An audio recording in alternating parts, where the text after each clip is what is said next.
That's a big question, and there's a great complexity to the answer, I think. But one thing we need to always keep in mind is that truth is never a fad. And when God's truth goes out, it never returns void. It always goes forth and accomplishes precisely what God has intended.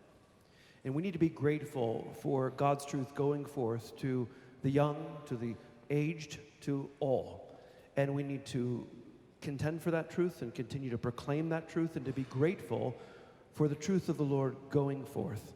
And so what we need to do is to be faithful in cultivating that truth and discipling the young. Not simply giving them the truth and then letting them run off on their own, but rather mentoring them and coming alongside them, and older men coming and mentoring younger men, and older women in the churches coming and mentoring younger women, and helping them grow as disciples of Jesus Christ, so that they might not simply have a flash in the pan with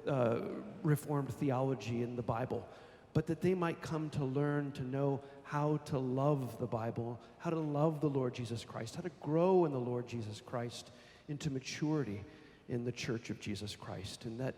we would not divorce young people, or anyone for that matter, from the church, but that we as God's people in all the church would be examples to the young,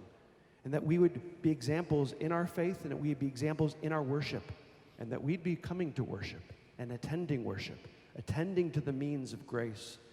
And that will be the example to the younger generations as they see us living out the gospel in our own lives.